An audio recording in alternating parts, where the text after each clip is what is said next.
देखिए, अब हम बात करेंगे working of Carnot's heat engine. अब आप कहेंगे जब आपने कार्नोट इंजन पढ़ाया तो आपने कहा it is a theoretical engine. Theoretical engine भी वर्क कर रहा है तो वर्किंग इंजन हो गया? नहीं, वर्क नहीं किया ये। इन्होंने समझा, सोचा कि अगर ऐसे काम कराया जाए तो सबसे पहला काम क्या हुआ, हम एक्चुअली एक यहाँ पर एक कार्नो साइकिल बनाएंगे, एक ग्राफ बनाएंगे, उस ग्राफ की मदद से समझने की कोशिश करेंगे। सावधान, ये डायग्राम बना हुआ है तो जरूरत पड़ेगी। देखो ध्यान से, सबसे नंबर 1 पे लिखिए कैसे वर्क कर रहा है। आइसोथर्मल एक्सपेंशन हो रहा है पहला। नंबर 1 लिखिए, isothermal expansion. Isothermal expansion, expansion समझने की कोशिश करिएगा, ठीक है। क्योंकि हम डायग्राम में मतलब लिखेंगे कुछ नहीं, डायग्राम भी हमको रब करना पड़ेगा क्योंकि हमको ग्राफ बनाना है। देखो करते क्या है, सबसे पहले हम क्या करते हैं, इस सिलेंडर को उठा के इस सोर्स के ऊपर रख देते हैं। सिलेंडर में क्या भरा हुआ है?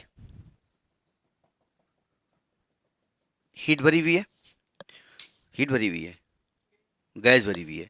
जब इस पे रखते हैं तो चूंकि जो सिलेंडर का बॉटम है वो कंडक्टिंग है और सोर्स का टॉप कंडक्टिंग है, तो यहां से हीट लेना शुरू कर देता है, ठीक है। अब शुरू करता है और इसका टेम्परेचर कितना हो जाता है? T1, ठीक है। अब जब ये हीट लेना शुरू कर देगा तो गैस हीट लेके क्या करेगी? एक्सपेंड होगी। भाई जब किसी का पैसा आ जाता है, गाड़ी ले आया फॉर्च्यूनर ये वो मार, तो बगल वाला क्या कहता है, आजकल बहुत उड़ रहे हैं, कहते हैं। वो इसी की बात कर रहे हैं, हीट लेके एक्सपेंशन हो रहा है, होता है ना। तो ये क्या होगा, इसको धक्का मारेगा, एक्सपेंड होगा। अच्छा, जब एक्सपेंड होगा तो कुछ वर्क करेगी ये वर्किंग सब्सटेंस, तो क्या टेम्परेचर डाउन हो जाएगा? नहीं होगा। क्यों? क्योंकि नीचे से इसको लगातार यहां से मिलता रहता है ना। तो यानी कि इस पे एक्सपेंशन तो हो रहा है लेकिन टेम्परेचर डाउन नहीं हो रहा है, इसलिए कैसा एक्सपेंशन हुआ? आइसोथर्मल। तो पहला केस क्या किया हमने, इस सिलेंडर को उठाया, सोर्स पे रखा, सोर्स से हीट लिया, एक्सपेंशन हुआ, टेम्परेचर उसका T1 ही बना रहा, ठीक है। तो ये शुरुआत में किसी स्टेज पे रहा होगा, कुछ टेम्परेचर रहा होगा, कुछ प्रेशर रहा होगा, बाद में चेंज हो जाएगा। तो नंबर 1 लिखिए, place the cylinder on the source. Number 1, नहीं नंबर ना डालिएगा, आइसोथर्मल एक्सपेंशन लिखिए, place the cylinder on the source. Place बहुत लेंदी है, ध्यान रखिएगा। Place the cylinder on the source so that gas acquires the temperature T1. Gas acquires the temperature T1 of the source. Source के temperature को acquire कर लेती है। देखो ध्यान से, मैं ऐसा करता हूं, यहां पर इतनी जगह में करते रहेंगे, रब करते रहेंगे, ठीक है। यहाँ ग्राफ इतने में बना देते हैं, अरे यहाँ बना देते हैं ग्राफ। सावधान, ये वॉल्यूम है, ये प्रेशर है। देखो ध्यान से, शुरुआत में गैस सिलेंडर पे रखा, यहाँ पर गैस सिलेंडर, यहाँ स्टेज था, यहाँ प्रेशर P1 था, वॉल्यूम V1 था, टेम्परेचर कितना हो गया? T1। जब टेम्परेचर ले लेगा तब एक्सपेंशन शुरू करेगा ना। जब पूरा पैसा ले लेगा, हो गया 2000 रुपये, आओ चलो चले लैंडमार्क को टन चाय पी के आते हैं, ठीक है। गए वहाँ पर, कहते 2000 रुपये की चाय, लो 2000 रुपये, पैसा खत्म? खत्म नहीं, नीचे से ऑलरेडी सप्लाई जारी है। अब जब इसका प्रेशर जब इस पे एक्सपेंशन हुआ तो इसका थोड़ा सा एक्सपेंशन हो गया, नहीं हो गया, लेकिन यहां से यहां तक आ गया, बी तक आ गया, मान लिया इसका नाम दे देते हैं, ए से बी तक आ गया, ए से बी तक आ गया, तो हुआ एक्सपेंशन। तो क्या इस एक्सपेंशन के दौरान इस सिलेंडर का टेम्परेचर डाउन हुआ? नहीं हुआ, क्योंकि ऑलरेडी कहां पे रखा हुआ है, ये सोर्स पे रखा हुआ है। तो ये जो एक्सपेंशन हुआ है इसको हम क्या कहेंगे? Isothermal expansion. आइसोथर्मल एक्सपेंशन, समझ में एक बार नहीं आई? और यहां पर जब पहुंचा तो प्रेशर कितना हो गया? P2, वॉल्यूम कितना हो गया? V2, और टेम्परेचर कितना हो गया? T1। टेम्परेचर तो वही रहेगा ना उसका। तो लिखिएगा, the gas is allowed, the gas is allowed to undergo the quasi static expansion. फिर एक वर्ड आया पुराना वाला, द क्वासी स्टेटिक एक्सपेंशन उससे क्या हुआ, टेम्परेचर चेंज नहीं होता है, कोई चेंज नहीं होता, याद है। Quasi static expansion, during expansion gas absorbs heat from the source, gas absorbs heat from the source. तो को समझते जाओगे तो थ्योरी अपने आप समझ में आ जाएगी हो क्या रहा है। Gas absorbs heat from the source, so the expansion remains isothermal, so the expansion remains isothermal.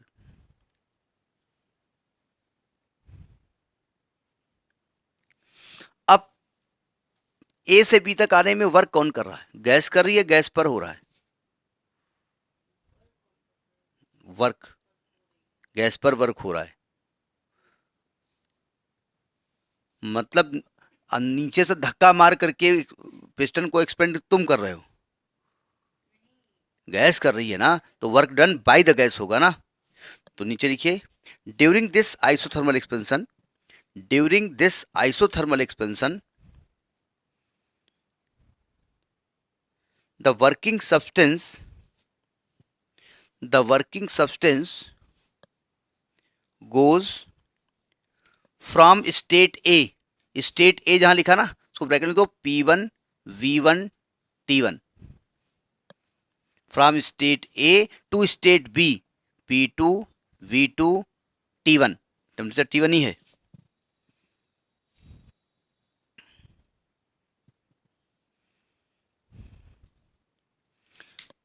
In this process, if in this process the substance absorbs heat Q1, the substance absorbs heat Q1 and does work W1, and does work W1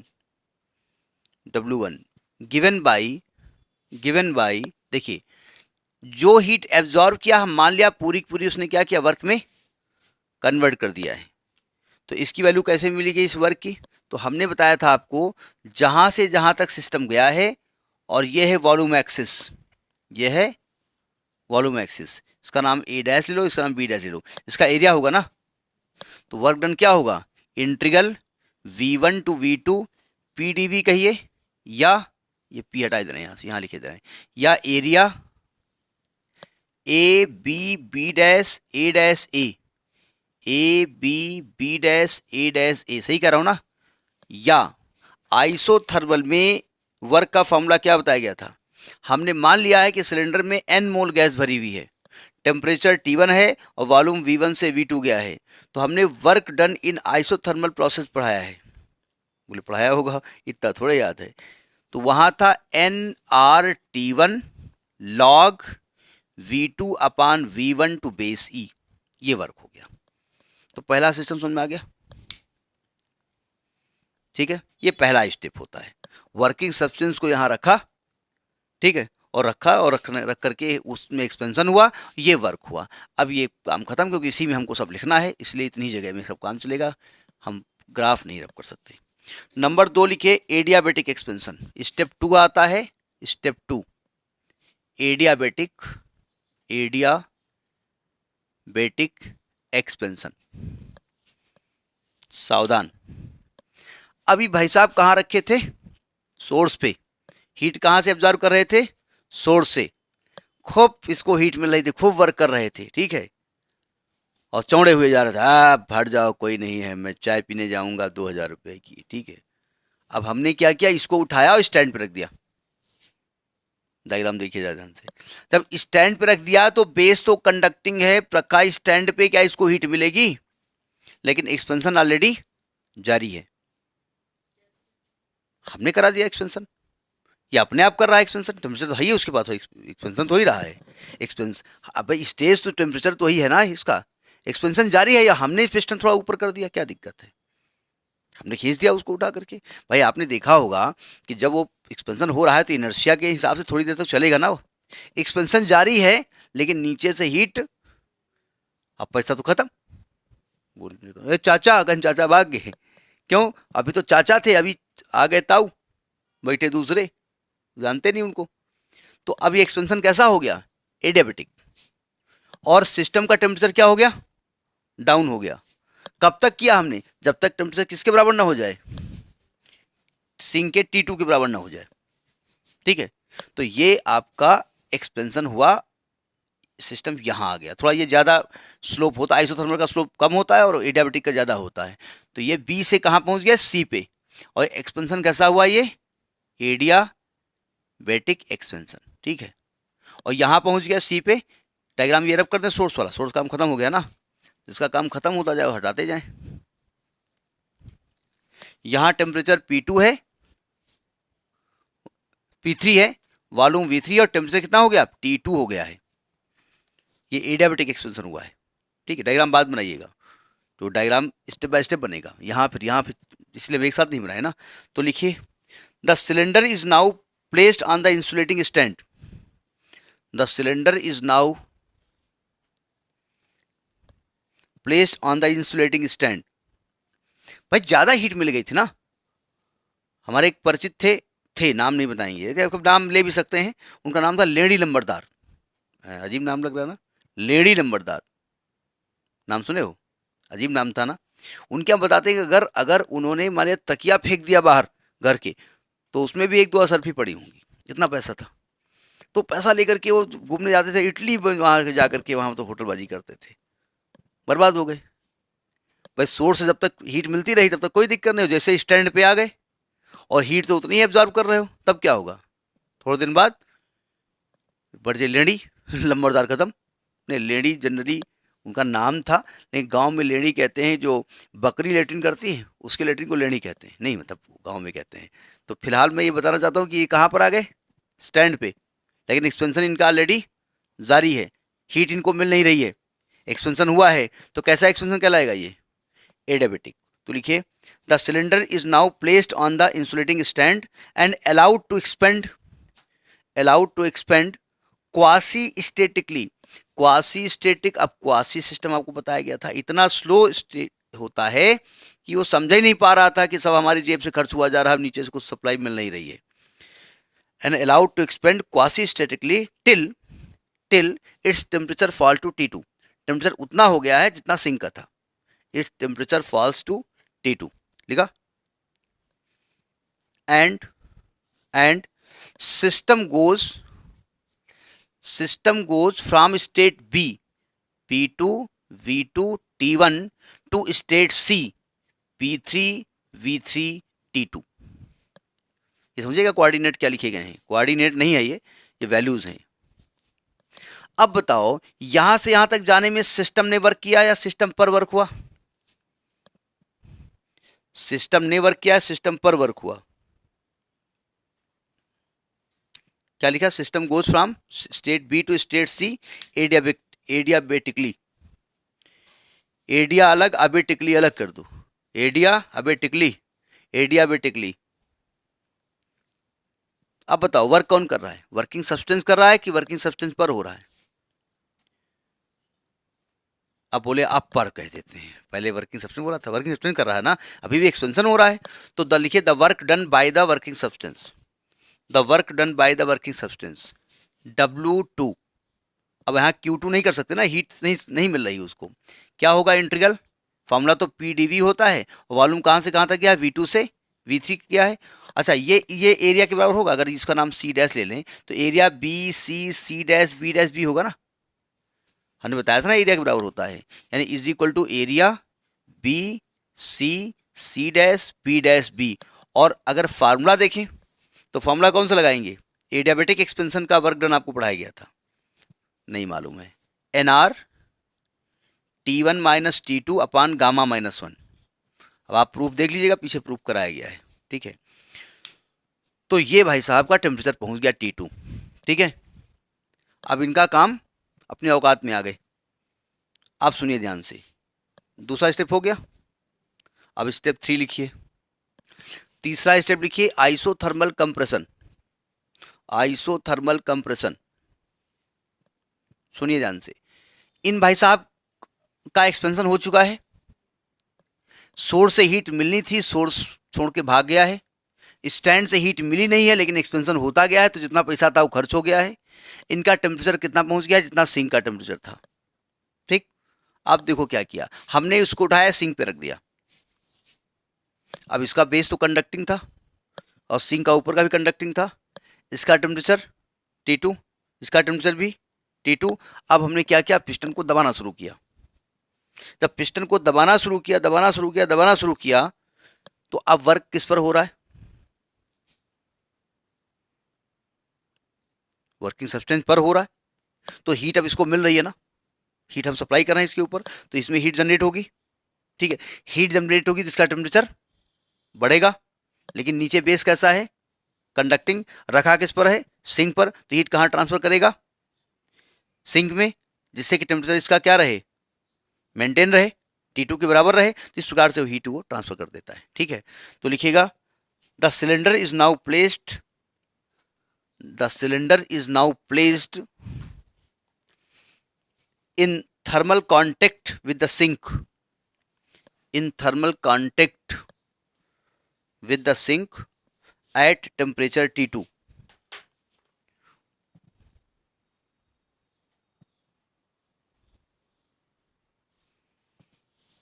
at temperature T2, ठीक है।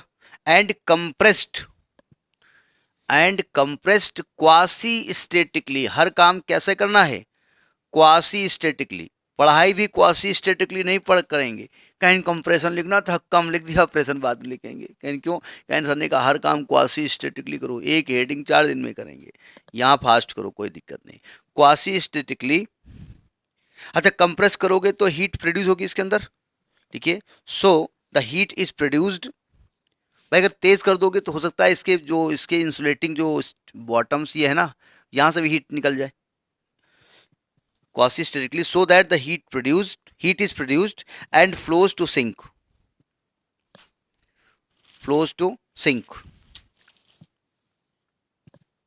and the temperature of the cylinder remains T2, of the working substance remains T2। वो तो T2 ही रहेगा ना, क्योंकि भाई देखिए T2 temperature पहुंच चुका था ना पहले, उसका T2 टेम्परेचर पहुंच चुका था। अब आपने दबाया तो हीट सप्लाई की, तो नियमता हीट सप्लाई की तो टेम्परेचर उसका राइज होना चाहिए। लेकिन चूंकि संपर्क में सिंक है तो पूरी पूरी हीट कहाँ ट्रांसफर कर देता, सिंक में। और सिंक की आदत है कि चाहे इतनी हीट मिल जाए, और लाओ, टेम्परेचर बढ़ा नहीं बढ़ा, और लाओ, तो कोई दिक्कत नहीं, टेम्परेचर T2 ही रहा। अब सिस्टम कहाँ से कहाँ पहुंच गया, C से पहुंच गया D पे, यहाँ तक, यहाँ कहीं आ गया, वापस आ रहा है, D पे पहुंच गया, D यहाँ लिख देते हैं। और यहाँ प्रेशर हो गया, यहाँ लिख दें, यहाँ लिख देते हैं P4 V4, और टेम्परेचर कितना है T2। And the system goes from state C बोले तो P3 V3 T2 to state D P4 V4 T2। ये कंप्रेशन हुआ है, इस दौरान टेम्परेचर चेंज हुआ है। क्यों, ये जो कंप्रेस किया हमने, वॉल्यूम घटाया है, तो क्या इस दौरान टेम्परेचर चेंज हुआ है, टेम्परेचर चेंज हो रहा है, लिख रही हो, समझ रही हो, केवल नहीं हुआ ना। तो ये आइसोथर्मल कंप्रेशन है, आइसोथर्मल कंप्रेशन है। ठीक है, अब यहां से यहां तक वर्क किया गया, इसका नाम दे दिया हमने D डैश। वर्क किसने किया, सिस्टम ने किया, सिस्टम पर हुआ, वो सिस्टम पर हुआ, तो work done on the system. अच्छा, work done on the system कहें या heat rejected to the sink, वही है, जितना वर्क किया उसने सिंक में। भाई देखिए, अगर इसने वर्क किया तो इसमें हीट जनरेट हुई। भाई आप जब वर्क करोगे तभी तो हीट जनरेट होगी, हीट जनरेट हुई, लेकिन इसने क्या क्या कर दिया, सिंक में ट्रांसफर कर दिया। भाई जरा समझिएगा, जैसे यहाँ पर हीट आपने Q1 एब्जॉर्ब की थी, और आपने उसी हीट को वर्क के बराबर क्यों कर दिया, क्योंकि हीट एब्जॉर्ब करने के बाद भी आपका टेम्परेचर चेंज नहीं हो रहा है। तो इसका मतलब क्या हुआ कि जितनी जितनी हीट आपको मिली है वर्क में कन्वर्ट हो गई है। यहाँ हीट इसको मिल रही है ना, इसके बावजूद इसका टेम्परेचर चेंज नहीं हो रहा है, यानी ये पूरा वर्क जितना भी इसको मिल रहा है वो कहाँ ट्रांसफर कर रहा है, सिंक में। तो लिखिए क्या लिखा, फ्रॉम स्टेट D लिख दिया।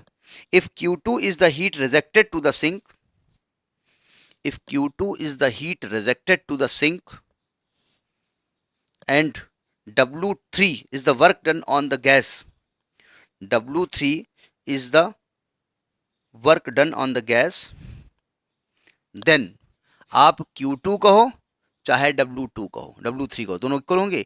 फॉर्मूला क्या होगा, V3 टू V4 PdV, ये जनरल फॉर्मूला होता है।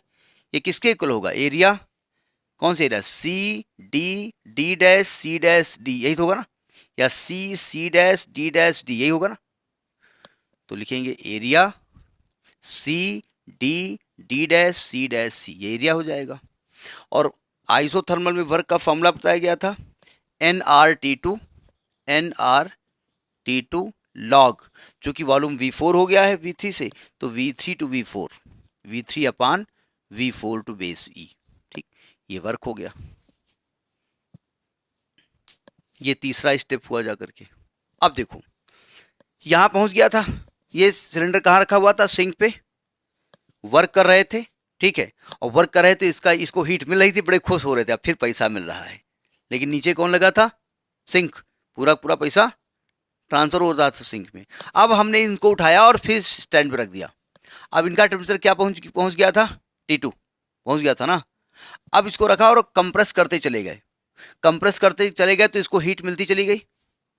इसका टेम्परेचर वर्क तो कर नहीं रहा, क्योंकि हीट कहीं ट्रांसफर हो नहीं रही, स्टैंड पे रखा हुआ है, तो इनका टेम्परेचर बढ़ रहा है, और ये फिर अल्टीमेटली कहाँ लौट के चले गए, ए पे आ गए, ठीक है। तो यहां से यहां तक आने में क्या हीट इसने कहीं ट्रांसफर की,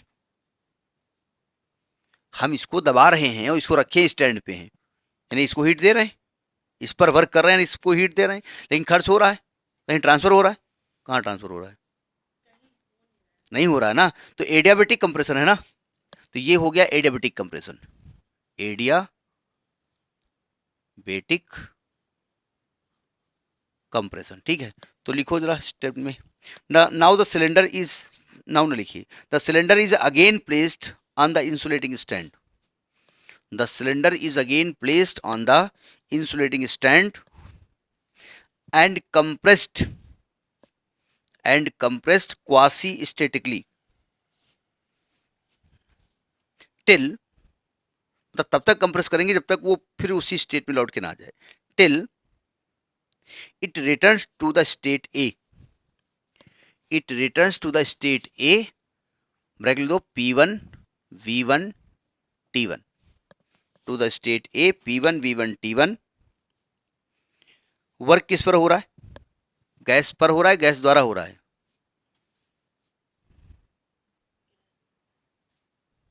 बोले बहुत बार पर हो गया, अब हम द्वारा बोलेंगे, गैस द्वारा हो रहा है, गैस द्वारा हो रहा है ना, कैसे, बोले लग रहा है तो गैस गैस पर ही वर्क होता रहे, कभी तो गैस द्वारा हो। अरे मैडम जी वॉल्यूम घट रहा है कि बढ़ रहा है यहाँ से यहाँ तक आने में, वॉल्यूम घटता है तो वर्क कौन करता है, आप पिस्टन दबाओगे ना तभी तो वॉल्यूम घटेगा, यानी कौन वर्क कर रहा है, यानी गैस पर वर्क हो रहा है। तो लिखिए the work done on the gas, the work done on the gas in adiabatic compression, in adiabatic compression, इसको W4 मान लें, ठीक है।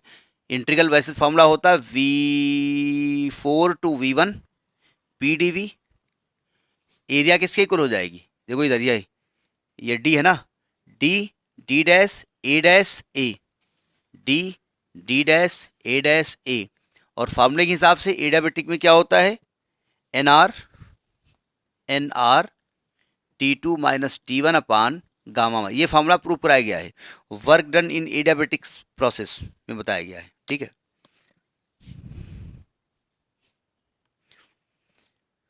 अब net work done by the system निकालेंगे, नोट कर लीजिए पहले, रब कर दें, net work done by the system, देखिए net work done by the system, net work done by the system, देखो W मान लेते हैं, सावधान, यहां से यहां तक वर्क हुआ सिस्टम पर, W1 हुआ प्लस में, यहां से यहां तक हुआ प्लस में, और यहां से माइनस हुआ है W3 प्लस W4, क्यों, तो आपने क्या किया है, इधर देखिएगा, बड़ी वाली एरिया में नीचे वाली एरिया माइनस कर दी है, तो ये एरिया मिलेगी आपको केवल, is equal to area A B C D A. समझ में ये बात नहीं आई? आपको याद होगा कि जब ये बताया गया था एक साइक्लिक प्रोसेस, तो वहाँ बताया गया था कि किसी सिस्टम द्वारा जो वर्क होता है वो इस साइकिल के एरिया के बराबर होता है। कब पॉजिटिव होता है, कब निगेटिव होता है? तो हमने कहा था अगर ये क्लॉकवाइज है तो क्लॉक चूंकि पॉजिटिव लोग रखते हैं, नहीं कौन सी क्लॉक, वो 20 रुपये वाली नहीं, 2 लाख वाली, तो पॉजिटिव होगा। अगर ये एंटी क्लॉकवाइज है तो वो वर्क निगेटिव होगा। ठीक है, अब इसकी इफिशियंसी भी बात कर लेते हैं। देखिए इफिशियंसी ऑफ कार्नोट इंजन, अब लिखिए efficiency of Carnot engine, efficiency of Carnot engine. अभी हम इसके पहले जब हम इंजन की एफिशिएंसी समझा रहे थे तो लगेगा कॉन्सेप्ट वही। तो ईटा इज इक्वल टू क्या बताया गया, work done by the system upon heat given to the system. Q1 थी ना, जो पहला स्टेप था जब आपने सोर्स पे रखा था उसमें कितनी हीट दी गई थी, Q1, तो वही तो लिखी जाएगी आपने। अच्छा W किसके इक्वल होता है, Q1 minus Q2 upon Q1, यानी कि 1 माइनस Q2 अपॉन Q1। ठीक है, 1 माइनस Q2 बराबर W3 था, क्या था Q2 को क्या बताई गई थी जो रिजल्ट की थी, NRT2 log V3 upon V4 था, V3 अपान V4 यही था ना, V3 अपान V4 और अपान NRT1 लॉग ये क्या था V1 अपान V2, V2 upon V1, V2 अपान यही था ना, NR कैंसिल हो गया, तो ये आ गया 1 minus T2 log V3 upon V4 अपान T1 log V2 upon V1। ये ईटा का एक फॉर्मूला हुआ, कुछ को कुछ में 1 डाल दीजिएगा।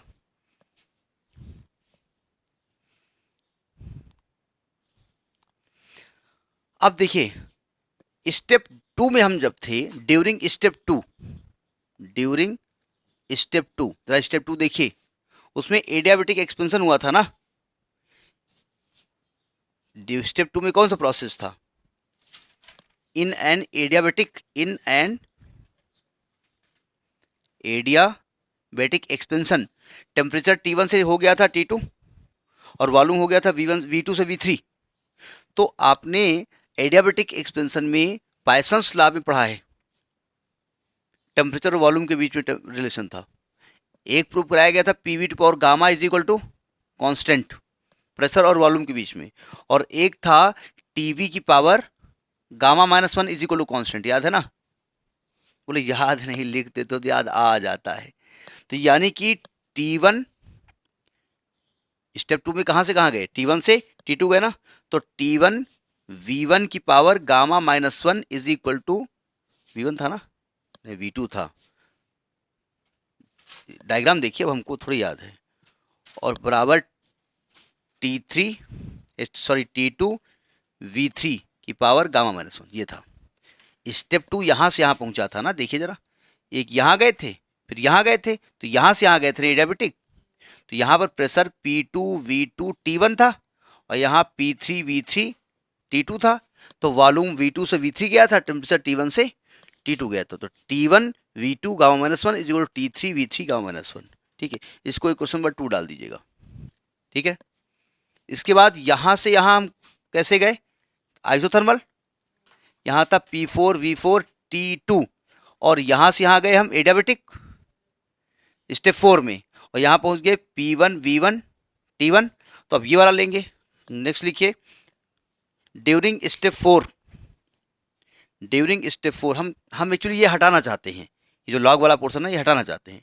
ड्यूरिंग स्टेप 4 इन एडियाबेटिक कंप्रेशन, देखो T2 V4, ये V4 था ना, T2 V4 से T1 V1 गए हैं ना आप, तो क्या आप कह सकते हैं कि T1 V1 की पावर गामा -1 बराबर T2 V4 की पावर गामा -1 कह सकते हैं? अगर इन दोनों को डिवाइड कर दो, इनको डिवाइड करो जरा, डिवाइडिंग इक्वेशन 2 and 3,